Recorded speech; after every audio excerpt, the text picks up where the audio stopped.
صلاح الدین ایوبی، مسلمانوں پہ ظلم ہوا، فلسطین میں آگ لگی اور پورے فلسطین کی گلیاں خون سے بھر گئیں۔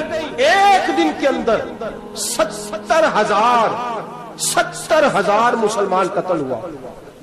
گھوڑوں سے سڑکوں پہ چلا نہیں جاتا تھا، گھوڑے پھسلتے تھے، اتنا خون تھا، اور کچی سڑکیں تھی، اتنا خون تھا۔ پہلے کچی زمین نے خون پیا، پھر خون اس سے باہر آیا، پھر بھی اتنا 70,000 آدمی قتل ہوا۔ صلاح الدین ایوبی کون تھے؟ میرے غوث اعظم جیلانی کے مدرسے کے طالب علم تھے۔ جامعہ نظامیہ مدرسہ، یہ مدرسے ہیں جنہوں نے دین کے مجاہد پیدا کیے، مدارس ہیں جنہوں نے دین کے مجاہد پیدا کر کے پوری دنیا کے اندر پھیلائے ہیں۔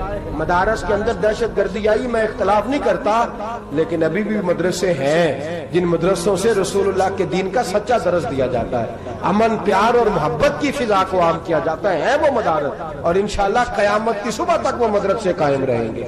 صلاح الدین ایوبی مدرسے کے طالب علم ہے، مدرسے کا، لیکن مدرسہ اس کا تھا جو ساتھ درویش بھی تھا۔ صلاح الدین ایوبی اکیلا اپنے دوستوں سے کہنے لگا مسلمانوں کی مدد چند سالوں میں نکلو مدد کریں۔ انہوں نے کہا تیرے نکلنے سے کیا ہوگا؟ کہنے لگا میں نے نہیں نکلنا، میرے اللہ نے میری مدد کرنی ہے، میرے اللہ نے میری اٹھ باندھ کمر، کیا ڈرتا ہے پھر دیکھ خدا کیا کرتا ہے، اور میں مجھے نکلنے دے، اللہ میری مدد کرے گا۔ تھوڑا تھوڑا کر کے فوج جمع کی، کوشش کی۔ چند سالوں کے بعد اسی جگہ جہاں مسلمانوں کا خون بہا تھا، اللہ نے اسلام کا جھنڈا پھر سے بلند کر دیا۔ صلاح الدین ایوبی فاتح بن کے مسجد اقصی کے دروازے پہ کھڑا ہے۔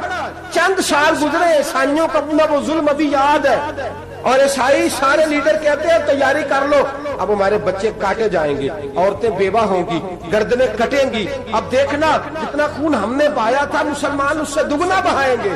صلاح الدین ایوبی گھوڑے پہ کھڑے ہیں اور پوچھتے ہیں او عیسائیوں بتاؤ تمہارے ساتھ کیا کروں؟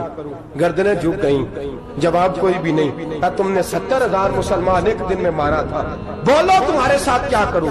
تم نے ایک دن میں مسلمان یوں کاٹے جیسے گاجر مولی کاٹی جاتی ہے، بولو کیا کروں؟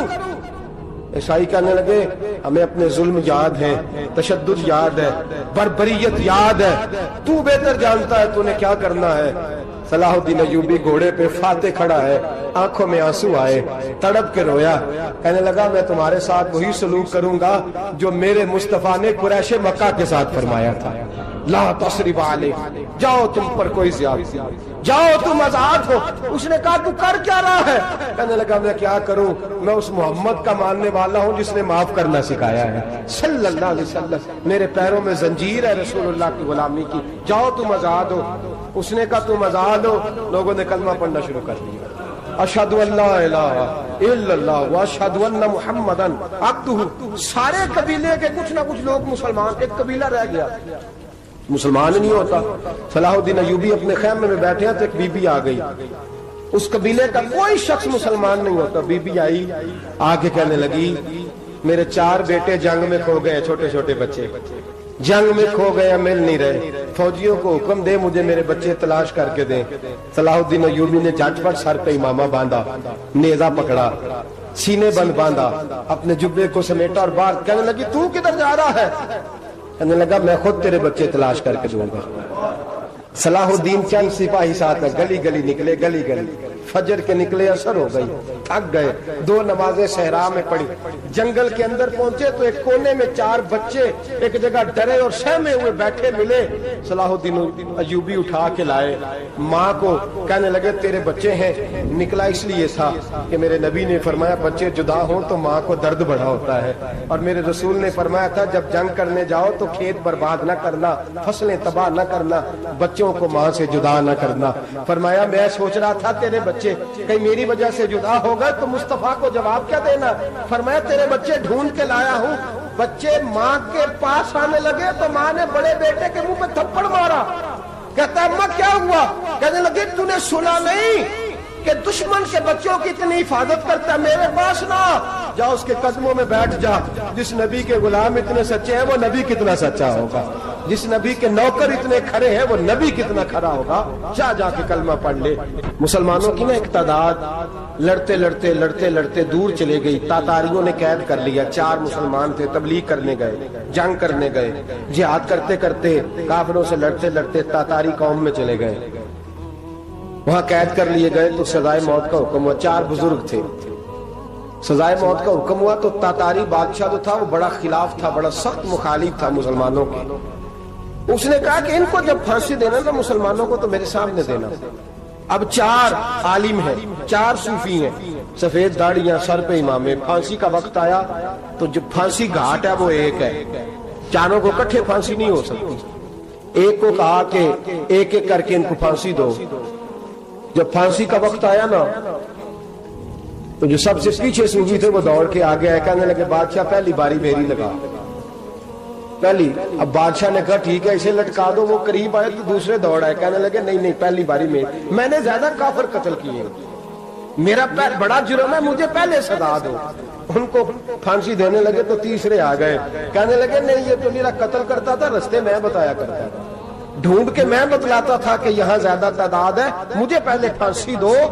تیسرے کے ساتھ بات ہو رہی تھی تو چوتھا دوڑا آیا، کہنے لگا یہ رستے بتاتا تھا، یہ تبلیغ کرتا تھا، یہ سارا کچھ کرتا تھا، لیکن کہا یہ کہتے تھے چلو واپس چلتے ہیں، میں جانے نہیں دیتا تھا، میں کہتا تھا اور کافر مارنے اور علاقے فتح کرنے، میرا جرم بڑا ہے، مجھے پہلے پھانسی دو۔ بادشاہ کہنے لگا مجھے 35 سال ہو گئے حکومت کرتے، بڑی دنیا کو پھانسی دی ہے، لوگ تو ایک دوسرے کو دھکے دیتے ہیں کہ پہلے تو جا، اور تم کیسی قوم ہو کہ ایک دوسرے پہ قربان ہو رہے ہو؟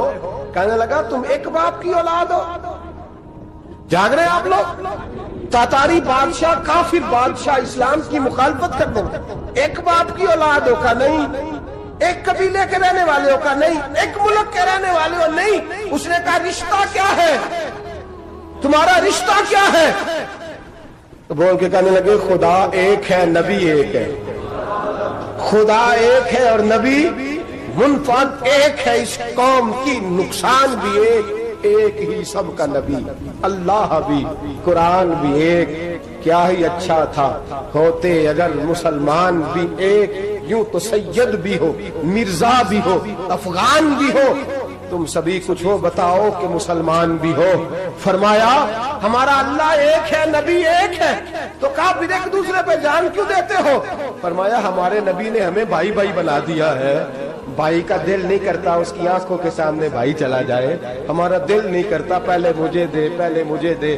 بادشاہ کہنے لگا تمہارا جذبہ مجھے متاثر کر گیا، جاؤ میں تم چاروں کو آزاد کرتا ہوں، تمہیں آزاد کرتا ہوں۔ میرے دوستو یہ رنگ تھا، دیکھیں نا، یہ اس دھرتی نے نظام دیکھا ہے نا، اس فلک نے پہلی بار دیکھا، اس زمین نے پہلی بار، اور میرے حضرت صاحب فرمایا کرتے تھے زمین تڑپ کے روئی، اس نے پہلی دفعہ دیکھا۔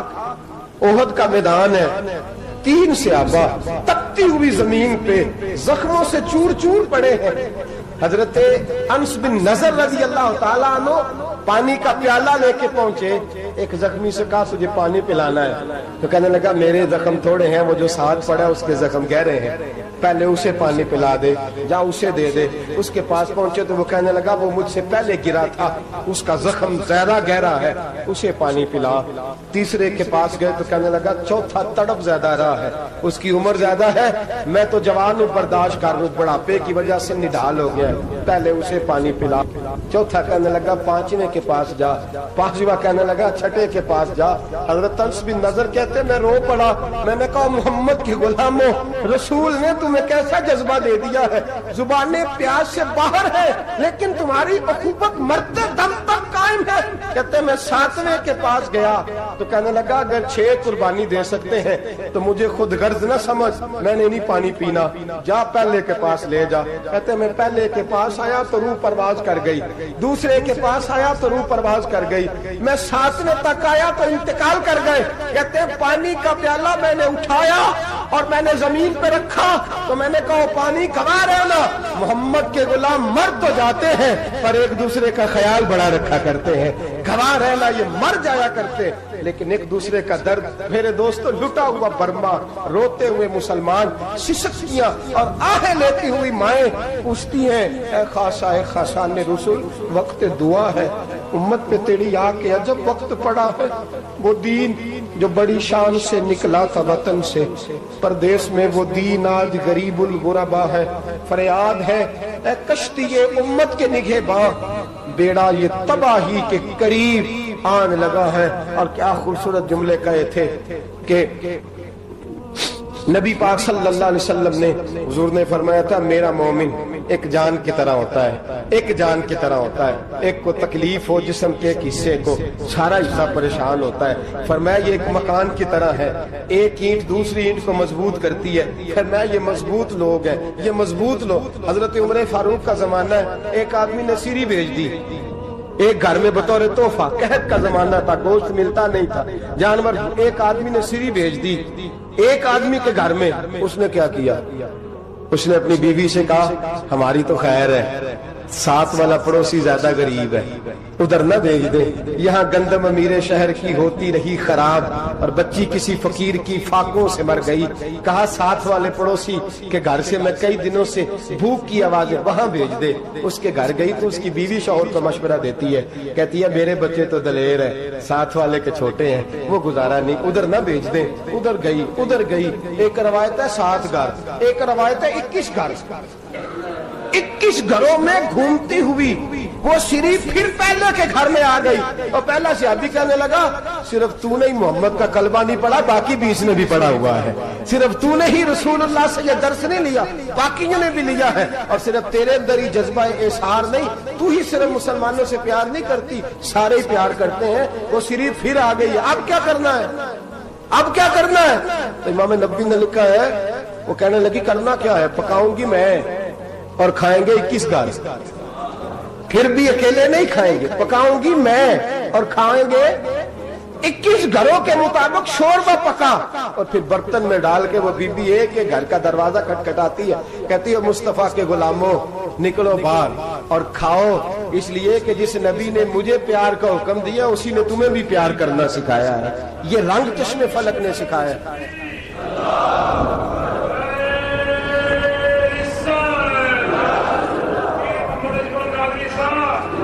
آپ کی بڑی مہربانی، زندہ باد وہی ہے جس کو اللہ رسول زندہ باد فرمائے، بڑی مہربانی، اللہ جزا دے۔ بنو قریظہ اور بنو نذیر 2 محلے تھے یہودیوں کے، یہودیوں نے بڑی عہد شکنی کی تو نبی پاک صلی اللہ علیہ وسلم نے ان کو بے دخل کر دیا، مدینے سے نکال دیا، مدینہ منورہ سے۔ یہودی نکل گئے مدینہ طیبہ سے، تو جب وہ نکل کے جا رہے تھے تو ان کے مکان، ان کے باغ، ان کی جائیدادیں بچ گئیں۔ نبی پاک علیہ السلام نے انصار مدینہ کو پہلے بلایا، جاگ رہے ہیں نا آپ لوگ، پیسے آتے کسی کو برے لگتے ہیں، اب تو یہ بھی حلال حرام کی تمیز بھی اٹھتی جا رہی ہے، جائیداد، باغ، مال، علاقہ خالی ہوا ہے، وہ چلے گئے اور لوگ تو ڈھونڈتے پھرتے ہیں۔ اللہ خیر فرمائے، شاملہ ہر جگہ ملتی نہیں اب شہروں میں، وہ کس کس نے نام کرا لیا، کدھر گئی ہے کوئی خبر ہی نہیں، خالی جگہ پڑی ہے۔ میرے نبی پاک علیہ السلام نے پہلے انصار مدینہ کو بلایا، حضور نے فرمایا انصاریوں بہت بڑی جائیدادیں یہودیوں کی، بنو نذیر اور بنو قریظہ محلے خالی ہو گئے، میرا دل کرتا ہے وہ تمہیں دے دوں، اس لیے کہ تم نے اپنے مہاجر بھائیوں کے ساتھ بڑا تعاون کیا، جائیدادیں تم نے دے دی ہیں، مکانات دے دیے ہیں، بڑا کچھ تم نے دیا ہے، میرا دل کرتا ہے وہ تمہارے نام کر دوں۔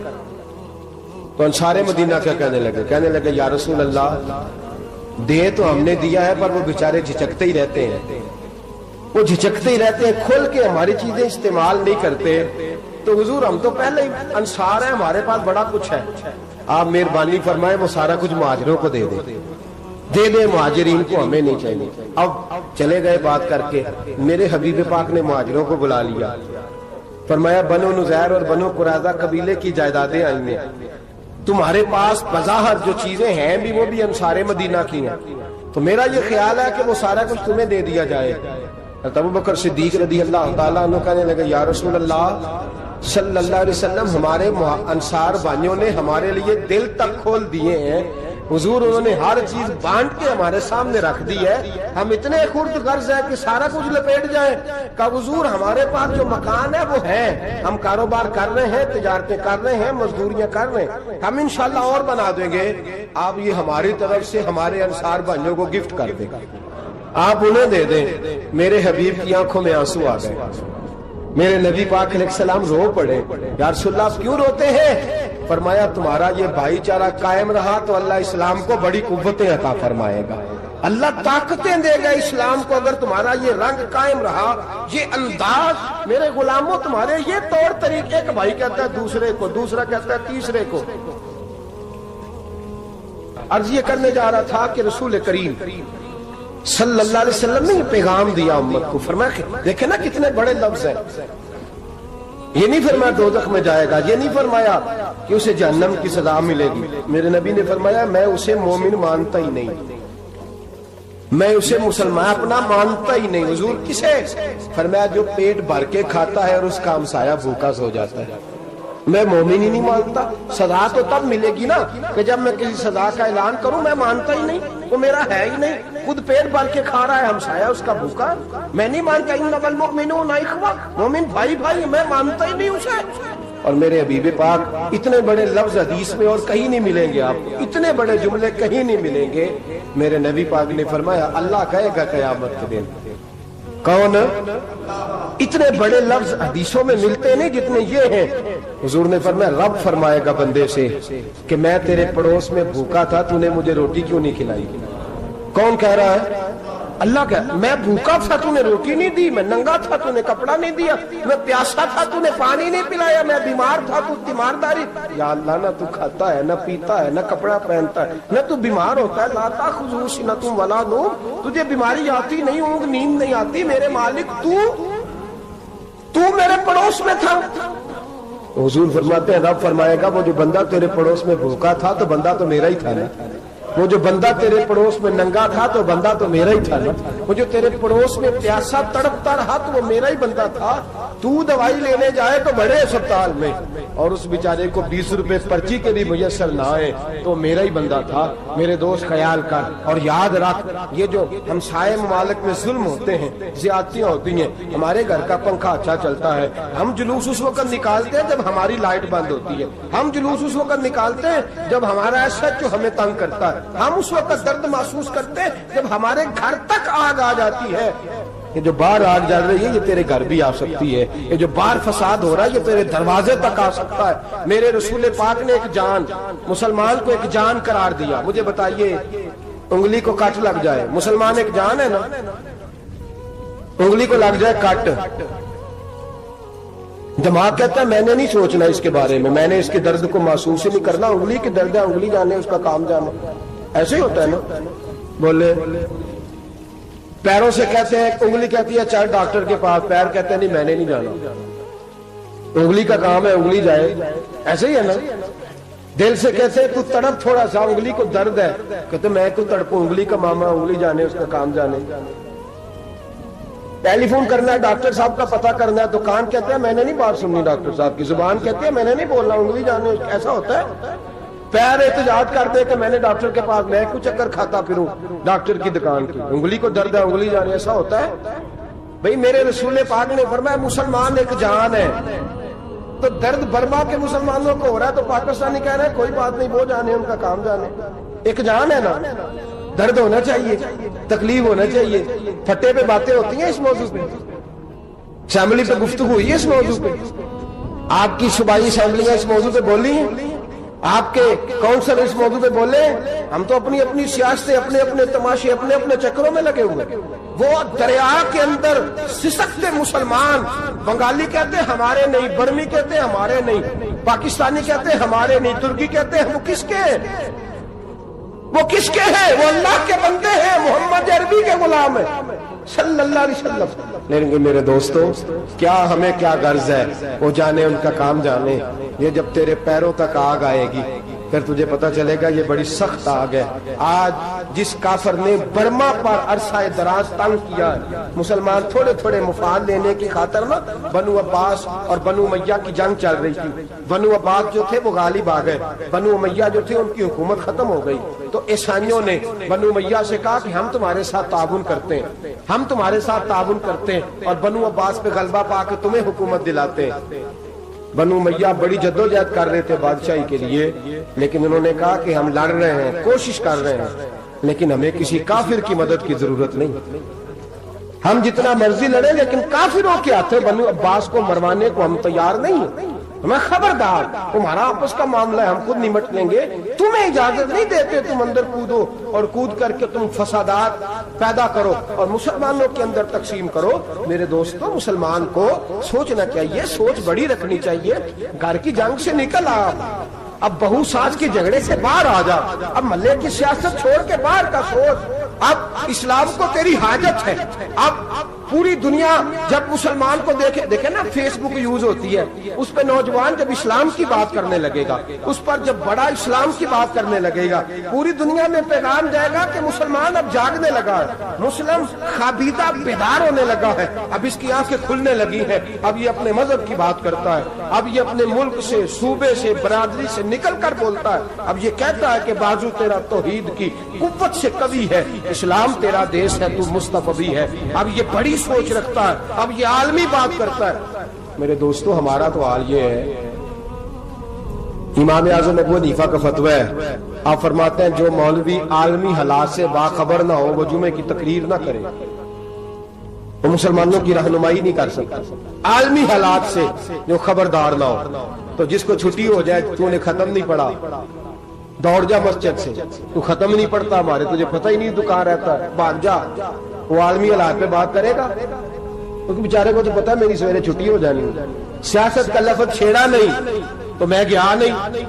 یاد رکھے، وہ جو بیداری ہے، وہ جو اعلیٰ ظرفی ہے، وہ جو بڑی سوچ ہے، وہ جو ملت کی سوچ، وہ جو قومیت کی سوچ ہے، وہ جو آگے بڑھنے کا زاویہ ہے، وہ تو اندر. اقبال کہتے ہیں گلا تو گھونٹ دیا اہل مدرسہ نے تیرا، گلا تو گھونٹ دیا اہل مدرسہ نے تیرا. تجھے تو مدرسے والوں نے پلیٹ پکڑا دیا ہے کہ جا سویرے لنگر کٹھا کر کے لا اور دوپہر کو روٹیاں مانگ کے لا اور دیکھ آج مرا کون ہے، ختم کس کا پڑھنا ہے. تو گلا تو گھونٹ دیا اہل مدرسہ نے تیرا. اب کہاں سے آئے گی صدا لا الہ الا اللہ. تو گھونٹ دیا تیرا گلا، تو کیسے بڑی بات کرے گا؟ بڑی بات کے لیے بڑی سوچ چاہیے، بڑی تگودو چاہیے، بڑی کوشش چاہیے، بڑا حوصلہ چاہیے. مسلمان چھوٹی چھوٹی لڑائی میں، چھوٹی چھوٹی جنگ میں، ایک دکاندار دوسرے دکاندار سے لڑ رہا ہے، گلی والا دوسری گلی والی سے لڑ رہا ہے، محلے والا محلوں پہ اعتراض. ایک شہر میں رہنے والے میں نے دوسرے محلے پہ اعتراض کرتے دیکھا. یقین کریں، ایک شہر میں رہنے والے، علاقے میں بسنے والے کہتے ہیں بھائی توبہ ہے اس محلے تو اللہ ہی بچائے. لا حول ولا قوت. وہ جو تقسیم در تقسیم کی سوچ ہے، اس نے چھوٹے چھوٹے ٹکڑوں میں مسلمانوں کو بانٹ دیا ہے. چھوٹی چھوٹی تقسیم ہے، چھوٹا چھوٹا ہمارا مزاج ہے، چھوٹی سوچ ہے. بڑی سوچ کی بات سنیے. صلاح الدین ایوبی، جاگ رہے ہیں نا آپ لوگ؟ تو آخنا حضرت صاحب ایڈی وڈی گل چھیڑ چھڑی ہے، یہ مطلب ہی کون نہیں. کنے برما جانا ہے تو کنے مدد کرنی ہے. میں تو بھائی فریضہ سر انجام دے رہا ہوں. میرے نبی نے فرمایا برائی کو یا ہاتھ سے بدل، ہاتھ سے نہیں بدل سکتا تو زبان سے تو بولنا. تو میں معذور ہوں، کمزور آدمی ہوں، ہاتھ سے بدلنے کی طاقت نہیں رکھتا، تو دوسرے درجے پہ تو مجھے عمل کرنے دو نا. اثر کرے نہ کرے سن تو لے میری فریاد، نہیں ہے داد کا طالب یہ بندہ آزاد. رونے تو دو، تڑپنے تو دو، آہیں تو بہانے دو، سسکیاں تو لینے دو، مار کھائیے تو تڑپنے تو دو. وہ قرآن پاک برما میں پابندی لگی ہے تو میں یہاں سوچنے لگا ہوں کہ وہاں تو پابندی لگی ہے، یہاں پہلے لوگ کوئی نہیں پڑھتی. معاذ اللہ تعالیٰ حالات دن پہ دن مسلمانوں کے لیے ایک ایک کر کے. افغانستان میں جو آگ لگی تھی، پھر وہ عراق میں بھی لگی، پھر وہ لیبیا میں بھی لگی، پھر وہ مصر میں بھی لگی، پھر وہ یمن میں بھی لگی. سعودی عرب میں دھماکے ہوئے، میرا دل تڑپا ہے، مجھے پریشانی ہوئی. میں بچے 5 تھے، میں بڑا ڈسٹرب ہوا. میں نے کہا یار یہ ہمارا سب کا اجماعی عقیدت کا مرکز ہے. ہم کم از کم 1000 اختلاف کے باوجود کہا کرتے تھے کہ عرب میں امن ہے یار، وہاں سکون ہے، وہاں دکانیں کھلی چھوڑ کے لوگ چلے جاتے ہیں. وہاں بھی فساد ہونے لگا، وہاں بھی آگ بڑھ گئی ہے. لیکن ہم صرف چھوٹی چھوٹی کر کے جب آگ بجھانے کی کوشش کریں گے، اس وقت آگ نہیں بجھے گی. جب ہر آدمی اپنے پیالے میں پانی لے کے آئے گا، ہر شخص اپنے گھر کی نل چلائے گا، ہر شخص نلکا چلائے گا اور پانی نکال کے یہ آگ بجھائے گا، تب یہ آگ بجھے گی. ہر آدمی کو کردار، سوچ بڑی کریں، نظریہ بڑا کریں، ملت کی بات کریں، مسلمان ہو کے سوچیں، مسلمان ہو کے سوچیں. خدا را نکلے یہ گھر کے جھگڑوں سے، تھوڑی دیر کے لیے اپنے آپ کو بڑا کریں، بڑی سوچ آپ بنائیں. جب دوستیاں لگائیں، یارانے لگائیں، کہ چھوٹے موٹے حساب سے بچیں. بابا بلے شاہ صاحب فرماتے کورے ورک کتاب نہیں ہوندے، ਕੋਰੇ ਵਰਗ ਕਿਤਾਬ ਨਹੀਂ ਹੁੰਦੇ, ਪੱਥਰ ਦਿਲ ਗੁਲਾਬ ਨਹੀਂ ਹੁੰਦੇ। ਉਹ ਬੁੱਲਿਆ ਯਾਰੀ ਸੋਚ ਕੇ ਲਾਈ, ਯਾਰਾਂ ਨਾਲ ਹਿਸਾਬ ਨਹੀਂ ਹੁੰਦੇ। پھر ذرا نکلے اس حساب کتاب سے باہر، بلیا یاری سوچ کے لائیں، یارہ نال صاحب نہیں ہوندے۔ پھر ذرا بڑا ذہن کرے، چھوڑے اپنے صاحب یبصرون علی انفسہم وَلَنَبْلُوَنَّکُمْ بِشَیْءٍ مِنَ الْخَوْفِ وَالْجُوعِ وَنَقْصٍ مِنَ الْأَمْوَالِ وَالْأَنفُسِ وَالثَّمَرَاتِ۔ پھر حساب کتاب سے نکلے، پھر امام علی مقام کی طرح یہ سوچ بنائے کہ حسین کے بچے چلے جائیں تو کوئی حرج نہیں، امت پر آنچ نہیں آنی چاہیے۔ ایک امام علی مقام، کل تک امام میدان میں کھڑے تھے تو اکیلے تھے، لیکن آج پوری دنیا کہتی ہے حسین ہمارا ہے، حسین ہمارا ہے۔ آج نظریہ امام علی مقام زندہ ہے، تو اکیلا ہے تو کھڑا ہو، یہ نہ کہا کر چھوٹی سی مسجد ہے، ایک کونا کا کھڑکاوا، مولانا تقریر کر رہے ہیں تو کیا بنے گا؟ ایک آواز کہیں سے گونجا کرتی ہے، پھر اس میں تاثیر میرا اللہ پیدا فرما دیا کرتا ہے، پھر اس کے اندر قوت میرا رب پیدا فرما دیا کرتا ہے، پھر اللہ اس میں تاثیر پیدا کر کے چار دانگ عالم میں پھیلا دیا کرتا ہے۔ جب آپ نماز پڑھ رہے ہوتے ہیں، جب آپ کا مصلی آباد ہوتا ہے، صلاح الدین ایوبی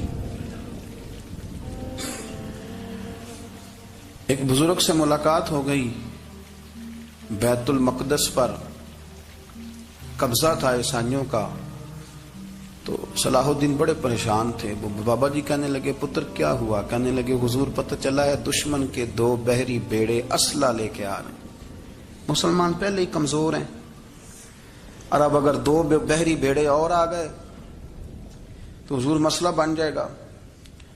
تو میں پریشان ہوں کہ کس طرح یہ کم مسئلے والی ہماری فوج ہے کیسے مقابلہ کرے گی؟ تو بابا جی کہنے لگے پتر اس طرح کرنا، آج رات تو بھی دعا کرنا اور میں بھی کروں گا، تو بھی دعا کرنا، آپ ناراض نہ ہونا، ہم تو پیروں والے ہیں، ہم تو پیروں کے نوکر غلام ہیں، ہمارا تو گزارا ہی نہیں، ہمیں تو ملتا ہے سارا کچھ وہاں سے۔ پھر میرا سوال یہ ہے کہ تعویذ لینے جاتے ہو، نفل کیوں نہیں پڑھتے؟ رات اللہ اللہ کیوں نہیں کرتے؟ یہ بھی تو ہمارے بزرگوں کا ہی طریقہ ہے، انہوں نے تو ہمیں سکھایا ہے۔ صلاح الدین ایوبی سے بزرگوں نے کہا کہ رات آج نا اللہ اللہ کرنا، تو میں تیرے لیے دعا کروں گا، تو بھی دعا کرنا۔ تو بندہ جب دکھی ہوتا ہے تو سجدہ کرتا ہے، تو پھر ہی تو مصلی بھیگ جاتا ہے، پھر ہی تو مزہ آتا ہے۔ سکھی بندہ تو کعبے جا کے نہیں روتا، دکھی تھے، تکلیف تھی، تو سر رکھا سجدے میں تو تڑپ گئے۔ اور وہ بابا جی کہتے ہیں میں مسجد آیا تو صلاح الدین چیخے مار کے رو رہا تھا اور کہہ رہا تھا مالک میں کوئی اپنی شان کے لیے تو نہیں نہ لڑ رہا، اللہ کو میں کوئی قبضوں کے لیے تو نہیں لڑ رہا، مالک تیرے لیے لڑ رہا ہوں، مجھے بے آبرو نہ کرنا، میری مدد فرمانا۔ کہتے ہیں میں آیا تھا کہ مسجد میں دعا کروں گا، پر صلاح الدین ایوبی کو روتے دیکھا تو میں لوٹ گیا۔ تو سویرے صلاح الدین ملے تو بڑے خوش تھے، میں نے کہا پتر کیا ہوا؟ کہنے لگے حضور وہ بحری بیڑے 2 آ رہے تھے نا اسلحہ لے کے، دونوں ڈوب گئے پانی میں ڈوب گئے۔ تو بابا جی کہنے لگے صلاح الدین وہ پانی میں نہیں ڈوبے، وہ تیرے آنسوؤں میں ڈوب گئے، وہ غرق ہو گئے، وہ جو تو نے مصلی بات کیا تو وہ تیرے آنسوؤں میں ڈوب گئے، وہ غرق ہو گئے، وہ تباہ، اتنے قیمتی تھے تیرے آنسو کے بہا لے گئے دشمن کے بحری بیڑوں کو۔ میرے بھائی ٹھیک ہو گیا جی، میرے عزیز سمجھ لیں اس بات کو ہمیشہ کے لیے، اور اس پر غور کر لیں اچھے طریقے سے کہ میرے رسول کریم سید عالم صلی اللہ علیہ وسلم نے نا ہماری توجہ دلائی، حضور نے ہمیں بتلایا، ہمارا ذوق بڑھایا عبادت کی طرف۔ ایک صحابی تھے حضرت ابو فاطمہ رضی اللہ تعالیٰ عنہ، یہ ترمذی شریف کی حدیث ہے۔ نبی پاک علیہ السلام نے فرمایا ابو فاطمہ قیامت کے دن مجھ سے جلدی ملنا چاہتے ہو کہ دیر کے ساتھ؟ تو کہنے لگے حضور کون ہوگا جو دیر سے ملنا چاہے، ہم نے تو جان دے دی وعدہ دیدار پر۔ اعلیٰ حضرت فرماتے ہیں جان دے دی وعدہ اور نقد اپنا دام ہو ہی جائے گا۔ مجھے لگتا ہے کہ یہ سودا نقد و نقد ہو جانا ہے، چونکہ ہم نے جان دے دی وعدہ دیدار پر۔ آپ نے وعدہ کیا تھا کہ مریں گے تو پھر زیارت ہوگی، تو مر گئے ہم زیارت کی خاطر۔ جان دے دی وعدہ دیدار پر، تو نقد اپنا دام ہو ہی جائے گا۔ اے رضا ہر کام کا ایک وقت ہے، دل کو بھی آرام ہو ہی جائے گا۔ تو حضرت ابو فاطمہ رضی اللہ تعالیٰ عنہ سے نبی پاک صلی اللہ علیہ وسلم نے فرمایا جلدی ملنا چاہتے ہو کہ دیر سے؟ عرض کی حضور فٹافٹ ملنا ہے، میں نے قیامت کے دن آپ سے جلدی ملنا ہے۔ تو نبی پاک علیہ السلام نے فرمایا پھر اس طرح کرنا، دنیا میں رہ کے سجدے زیادہ کرنا، پھر سجدے زیادہ کرنا، قیامت میں ملاقات جلدی ہو جائے گی، قرب ملے گا تمہیں۔ اپنے بچوں کے اندر دیکھیں نا، ہم شوق پیدا کرتے ہیں، ہمیں صحیح لفظ نہیں بولنے آتے پر ہم بچوں میں شوق پیدا کرتے ہیں کہ پتر ڈاکٹر بن جائے گا تو بڑا نفع کرے گا، تو لوگوں کی خدمت کرے گا، ملک و ملت کی خدمت کرے گا، تیرے ابا کا نام روشن ہوگا، تیرے دادا کی تعریفیں ہوں گی. ہم یہ ذوق پیدا کرتے ہیں. ہم اپنے نوجوانوں کے اندر یہ فکر پیدا کرتے ہیں، انہیں ہم سمجھاتے ہیں کہ میاں جب تم پڑھو گے، محنت کرو گے تو فلاں آدمی کی طرح تمہارا نام ہوگا. یہ جتنا ذوق ہم بچوں کے اندر ان چیزوں کا پیدا کرتے، ہمیں حکم ہے کسی طرح ہم ذوق پیدا کریں کہ پتر نماز پڑھے گا تو اللہ راضی ہو جائے گا، تو سجدہ کرے گا. دیکھیں نا میرے رسول کریم علیہ السلام نے فرمایا 7 سال کے بچے کو مسجد لے کے جاؤ، یعنی اسے شوق دلاؤ، اس کے اندر یہ خاصیت پیدا کرو کہ اس کا دل کرے مسجد میں جانے کو، اس کے اندر یہ خصوصیات لاؤ کہ وہ ہمارے ہاں نا ہر چیز کو پروموٹ کیا جا رہا ہے، ہر چیز کو یعنی سر سنگیت سکھانے کے لیے اکیڈمیاں بن گئی، ہر شے پروموٹ ہو رہی ہے. عبادت کا جذبہ کم ہوتا جا رہا ہے، اللہ کا ذوق ہمارے اندر نہیں رہا. اور اتنا مشکل ہم نے اپنے لیے بنا لیا ہے کہ وہ بندہ جو بڑی زبردست مذہبی گفتگو کر رہا تھا اور تگڑی بات کر رہا تھا، کیا بات ہے، لیکن نماز کے بارے میں کمزوری دکھا جاتا ہے، نوافل کے بارے میں وہ چپکے سے نکل جاتا ہے. امام احمد بن حنبل رحمۃ اللہ تعالی علیہ، مسند امام احمد بن حنبل 14 جلدوں میں ہے مارکیٹ میں، اور مجھے تو خیر پسند ہی پڑی ہے، میں نے تو کئی دفعہ پڑھی ہے. اور کیا بات ہے، امام احمد بن حنبل کیسے تگڑے قسم کے محدث تھے اور اللہ نے کتنا انہیں اعزاز عطا فرمایا ہوا. یہ کوڑے بھی کھاتے تھے دین کی خاطر، سارا کرتا لہو سے بھر بھی جایا کرتا تھا. بڑا اعزاز والا شخص تھے، بڑے اعزاز والے. حدیثیں جمع کرنا، حدیثیں لکھنا، حدیث پڑھانا، سارا دن رہتے تھے. کہہ سکتے تھے کہ میں کر تو رہا ہوں کام، اور حدیث بھی موجود ہے کہ عالم عابد سے افضل ہوتا ہے، پر اس کے باوجود امام احمد بن حنبل رحمۃ اللہ علیہ 300 نفل فرض نمازوں کے علاوہ پڑھا کرتے تھے. 300 نوافل روز پڑھا کرتے تھے. ان کے بیٹے نے کہا ابا جی مکان خریدنا ہے تو وہ جگہ کہاں کر کے لوں، بہت ساری آبادیاں. تو فرمایا پتر وہاں لینا جہاں مسجد قریب ہو. میرے رسول کریم سید عالم صلی اللہ علیہ وسلم اتنا پسند کرتے مسجد کو، اتنا پسند کرتے نماز کو کہ رسول کریم صلی اللہ علیہ وسلم تہجد کی نماز بھی پڑھتے، پھر حضور فجر کی نماز بھی پڑھتے.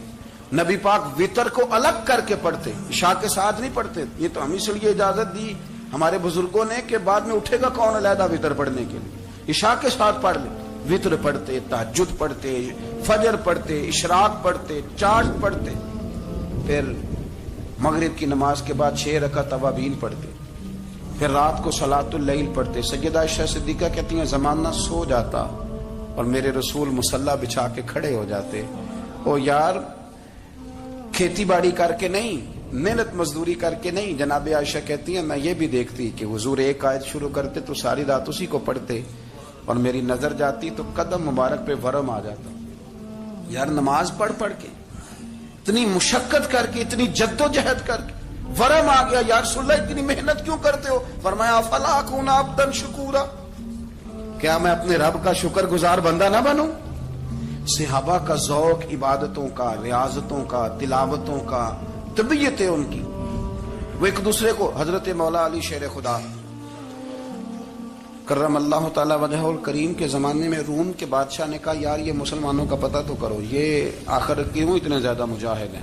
اس زمانے میں جاسوس بھیجنے کا مزاج تھا، اب تو جاسوس پکڑا جاتا ہے، اب تو جاسوس، اور جاسوسی کا شوق ویسے آج بھی ہے. عرض کروں تھوڑی سی بات اس عنوان سے.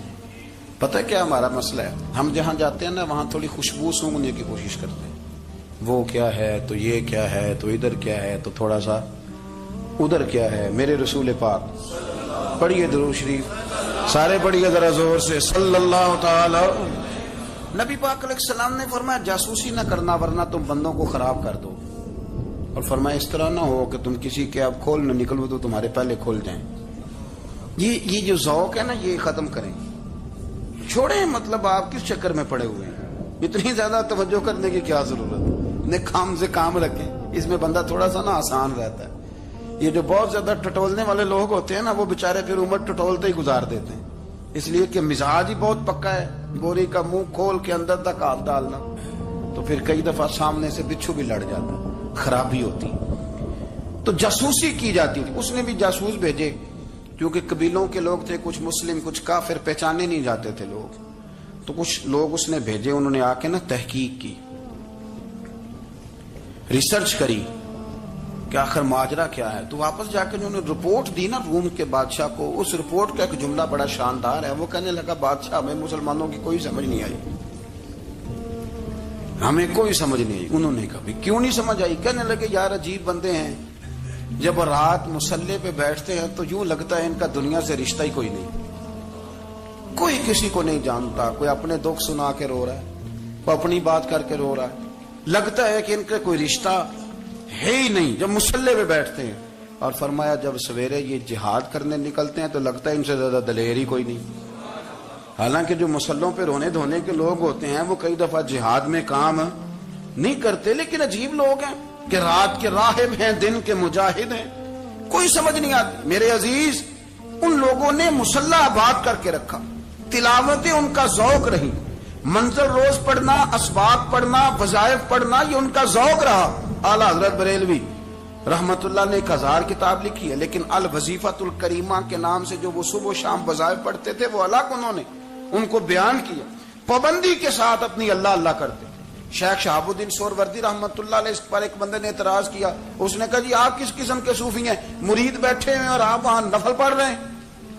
یہ بھی بڑا مسئلہ ہوتا ہے نا، جو بندہ ملنے آتا ہے وہ اپنے ٹائم کے حساب سے آتا ہے، اور پھر اس کا یہ بھی خیال ہوتا ہے کہ پیر صاحب جو ہیں وہ چونکہ درویش ہیں تو نہ انہیں روٹی کھانی چاہیے نہ سونا چاہیے، چونکہ وہ درویش ہیں، اور ہم چونکہ درویشوں کے ماننے والے ہیں، لہذا ہمارا یہ طریقہ ہونا چاہیے کہ جیسے ہم کہیں درویش ویسے ہی کر جائے۔ حالانکہ جس کو آپ درویش کہیں گے آپ اس کی مانیں گے، آپ منوائیں گے نہیں، ہمارا مزاج ہوتا ہے۔ شیخ شہاب الدین پر لوگوں نے اعتراض کی، حضور لوگ ملنے آئے ہیں، زیارت کرنے آئے ہیں، یہ بندے دعا کرانے آئے ہیں، اللہ اللہ کرانے آئے، اور آپ نفل پڑھ رہے ہیں، کیا جملہ ہے، کیا حسن ہے، کیا خوبصورتی ہے۔ فرمانے لگے رب رسول سے مانگنے کے لیے مصلی بچھایا ہے، اگر وہاں سے مانگوں گا نہیں تو تمہیں دوں گا کیا؟ پہلے مجھے کچھ لے تو لینے دو، اگر میرے پلے کچھ ہے ہوگی تو آگے دوں گا نا، تو میں مانگنے گیا تھا کہ یا اللہ دے، تیرے بندے لینے آئے، دے تو میں کچھ لوں گا تو آگے دوں گا نا۔ لیکن ہمارا یہ سٹیٹس، یہ مزاج، یہ شعور نہیں ہے۔ گپیں، کہانیاں، داستانیں، گفتگو، خطابت، واز، کیا بات، لیکن اگر کچھ کرنے کا کام ہو تو وہ نیم سے ہوتا۔ میرے نبی کریم علیہ الصلوۃ والسلام نے مصلی سے دل لگانے کا درس دیا، حضور نے توجہ دلائی، صحابہ اس ذوق کے حامل لوگ تھے، وہ کوشش کرتے تھے۔ جناب صدیق اکبر رضی اللہ تعالیٰ عنہ کا عبادت کا مزاج ہمیشہ قائم رہا۔ حضرت عمر فاروق ساری رات اللہ کے حضور کھڑے رہے۔ حضرت عثمان غنی رضی اللہ تعالیٰ عنہ عشاء کی نماز پڑھ کے 2 رکعتوں کی نیت باندھتے تھے، 15 سپارے پہلی رکعت میں پڑھ دیتے ہو۔